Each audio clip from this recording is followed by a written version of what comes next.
Hello everybody, welcome to your Every Other Day vlog with Andy at Be Libre. So let's get right down to it. The Bitcoin market cap.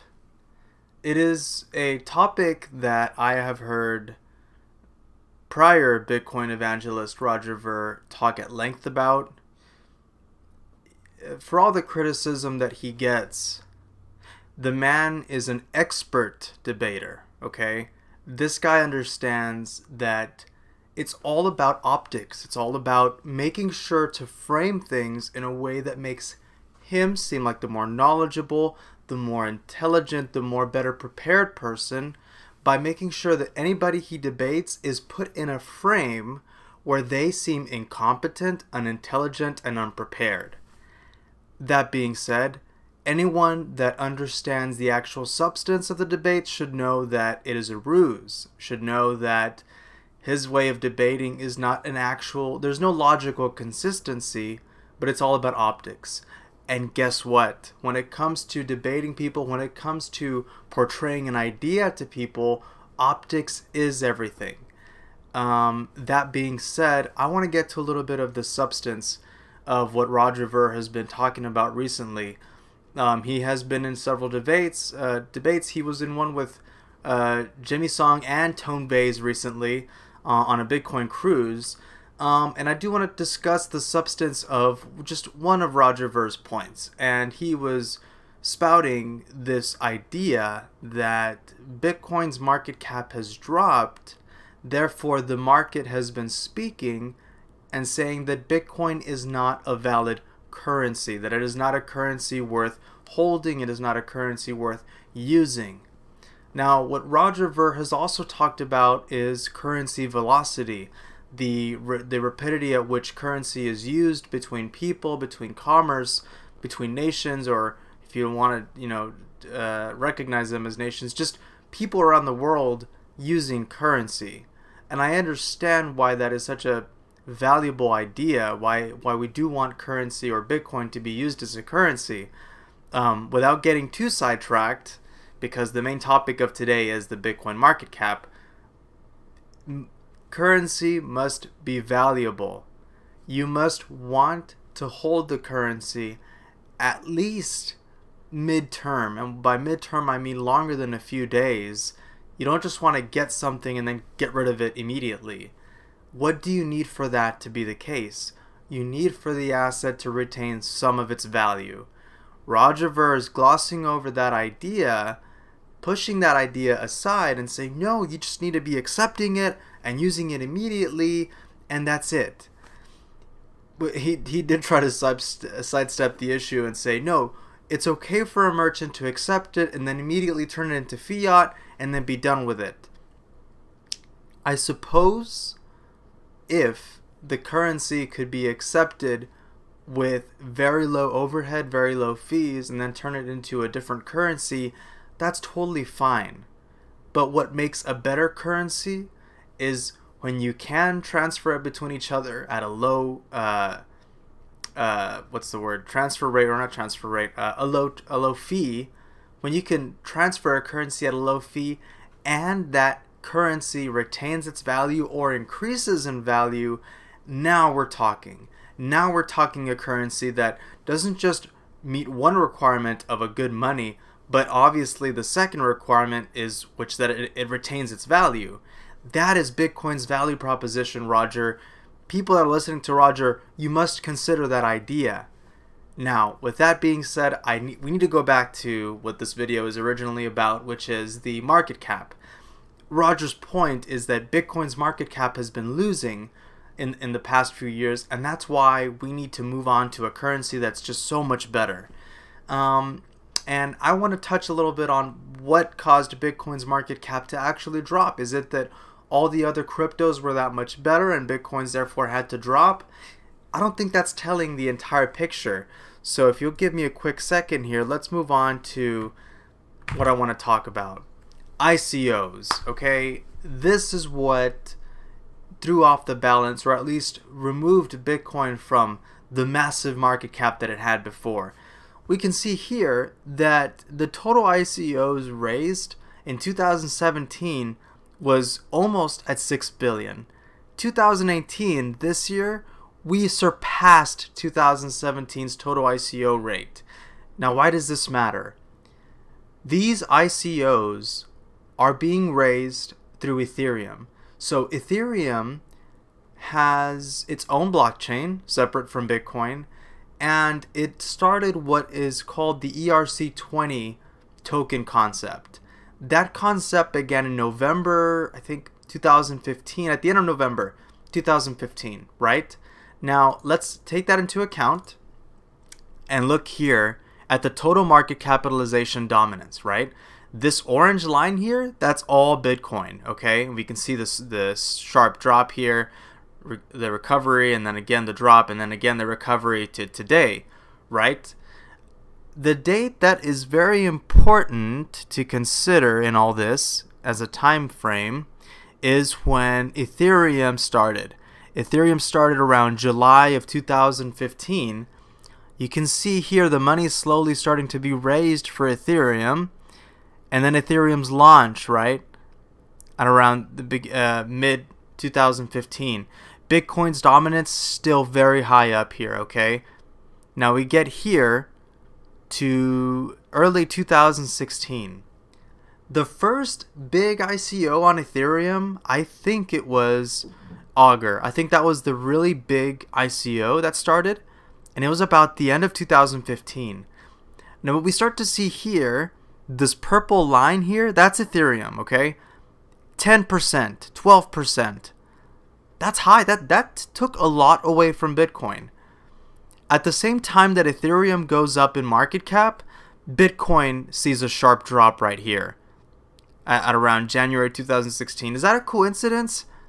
Possibly, but nothing else is going on in the other cryptos here. Nothing else is really going on except in Ethereum. Now, as we continue on here, we get into mid 2016 and then the end of 2017 or the beginning of 2017, right? ICOs were starting to pop up left and right on Ethereum. And I believe that was beginning to set the stage for what would happen in 2017. Roger Ver's claim that Bitcoin was losing dominance, it doesn't really hold water until the beginning of 2017. And guess what also happened in 2017 is the Bitcoin Cash fork, right? Let's see here. Bitcoin Cash, you start to see it gain some percentage points. Yes, when it began, 2017, August. Now, Bitcoin had major dominance, and then here you see mid or getting into mid 2017, Ethereum starts to just take off. And we brought up the ICO numbers earlier to bring up that it's such a salient point. I mean, Bitcoin wasn't losing dominance per se because all cryptocurrencies are considered together in this Bitcoin capitalization. ICOs are not a small deal. They raised a bunch of money in a very small window of time, and because Bitcoin and other ICOs are all lumped together as sharing the same pool of money, obviously Bitcoin's market dominance is going to drop. But guess what is very important to note here? Bitcoin's value, okay? Bitcoin's value is still, it's a very important point. While the market cap is exploding and ICOs are gaining in popularity, Bitcoin's price is either stable or increasing. So here we see Ethereum. Ethereum begins, right? Around mid 2015, around July. Bitcoin's price is at around 200, 300, okay? Between there. We start to see it continue to slowly rise while maintaining its value. That matters. It starts to slowly go up in price until we hit nearly 20,000. I need you to take note how the price is not fluctuating wildly as it gets to 2,000 or 20,000.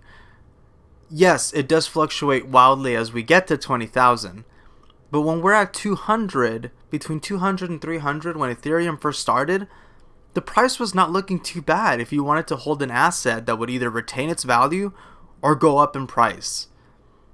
It does hurt a bit if you bought at 20,000, obviously. But looking here at what's happened every time before, where Bitcoin goes up in price and then consolidates again, roughly losing 60%, 40% around there of its value before recovering and then shooting up again. Now, this isn't an argument for a bullish Bitcoin, right? What this is an argument for is to show that Bitcoin dominance, it's all relative. But you always have to keep in mind what number actually matters, and that's the price and also what's going on in the rest of the crypto market. Bitcoin losing dominance isn't that Bitcoin didn't matter anymore. It's that new money was entering the system and people were getting extremely star-eyed. People were getting carried away by how much they could be earning if they put even a little bit of money into some other concept. Ethereum brought with it the ability to raise money from all over the world. And with that concept in mind, of course we were going to see an explosive surge in value into other cryptos, into other concepts. I need you to notice that everything else pales in comparison to Ethereum's surge. Roger Ver's claim that Bitcoin was losing dominance only holds any water once Ethereum showed up into the picture. But recognize what is happening as Bitcoin loses its dominance. It doesn't lose its dominance because another crypto is doing what Bitcoin does but better. It's losing dominance because the pool of money entering the space, thanks to Ethereum and ICOs, as you can see in 2016 to today, it matters. Bitcoin is sharing the same space as these other cryptos, okay? That is something to take note. That is something to take note of. Roger Ver's claim that Bitcoin is losing its value or it's losing its importance, that is not the case. Why do I think that?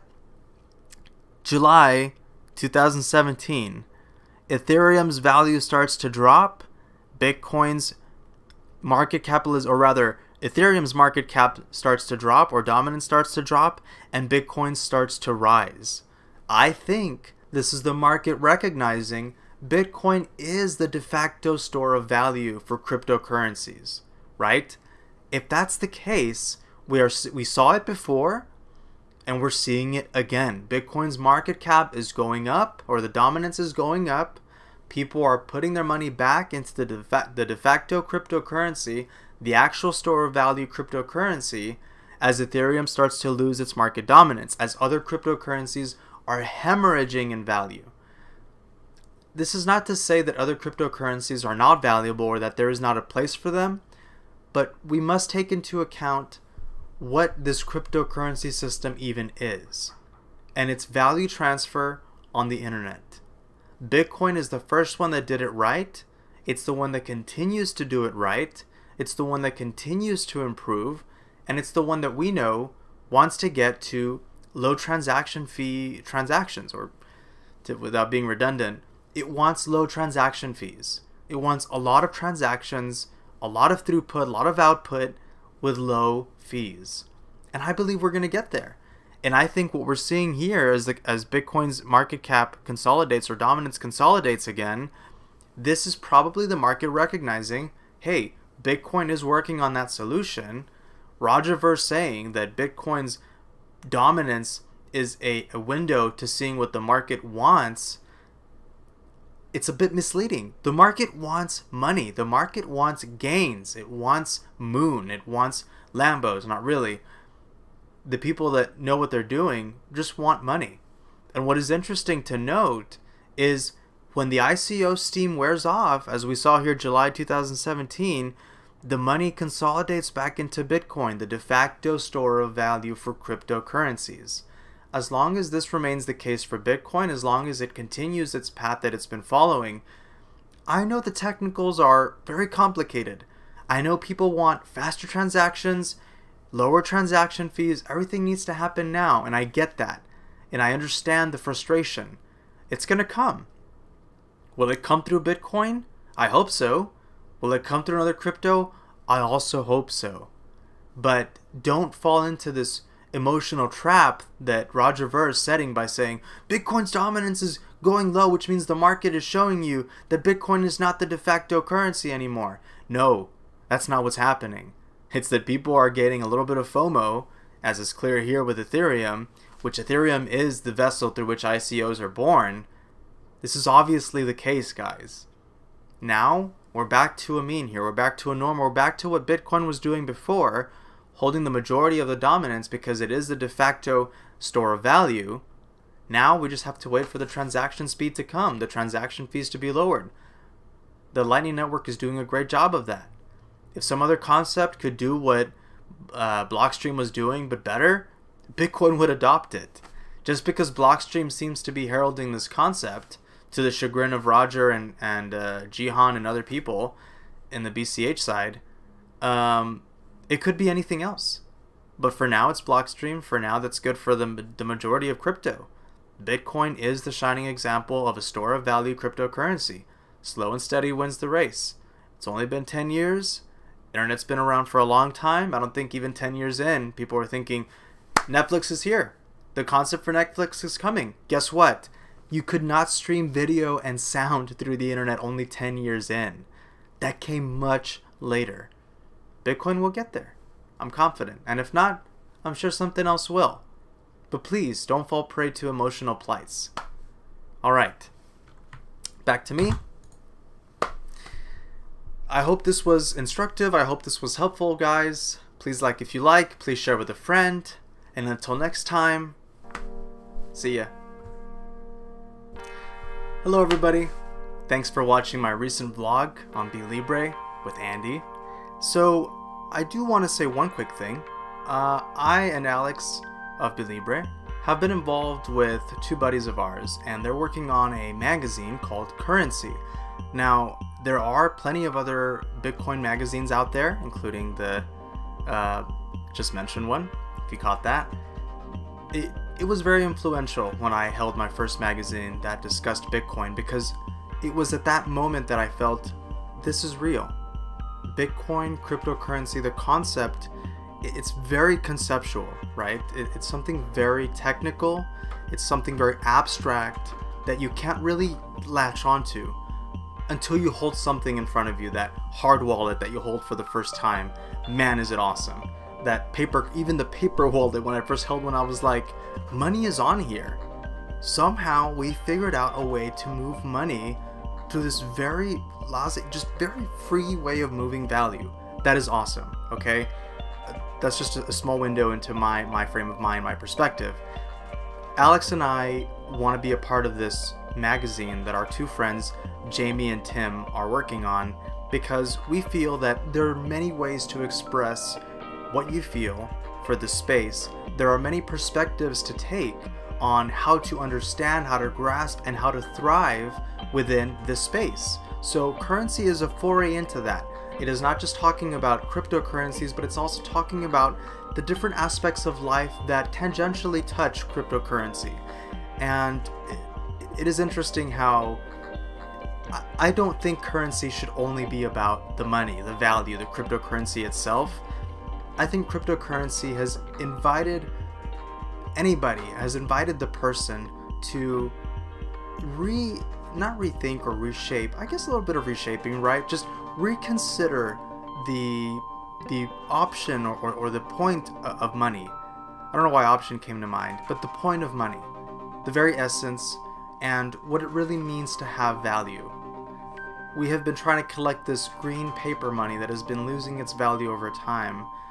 We have been, I guess, racing against time to put money, park it somewhere where it won't lose value. It's a fascinating concept. It's fascinating to see how quickly just the race, the rat race of sorts for people to move their value into something more valuable, or their money into something more valuable. It's such a weird abstract concept. Money to more money. Weird. Anyway, yes, please consider this magazine. You don't have to buy it, okay? It's totally free right now. I'm including a link in the description below. Please click on it. Please take the quick little survey that will give you a 12-month subscription to this magazine, okay? It is not asking for anything but your email and just your personal preferences as to what you'd like to see on the magazine. I think it's going to be exciting to do. The reason why we are starting this thing for free, or rather we're giving you the 1 year of value in sending you this magazine, is because the way that magazines work, ideally you want people to be paying for the subscription, but for magazines to get any traction, it's the whole chicken and the egg problem, very similar to Bitcoin, right? But we are putting a little bit of ourselves, a little bit of our money into this in the hopes that it becomes successful, in the hopes that the perspectives that we have on crypto are something that resonate with our readers and would in turn cultivate more readership, more influence, more potential. So yeah, you have nothing to lose, but only our perspectives and our insights to gain. We hope they are valuable for you. The first magazine won't be released until we do hit a certain number of subscriptions. So you get a free subscription, you help us, and in turn we hope to help you. So yeah, please take a look at the link. Please fill out the quick little survey, give us your thoughts, and we do intend to go through each one of them. This is an important project, not just for my friends Jamie and Tim, but for Alex and I. We do feel a little bit responsible for this succeeding, and we really wanted to. So yeah, please check out the link. Until next time, bye.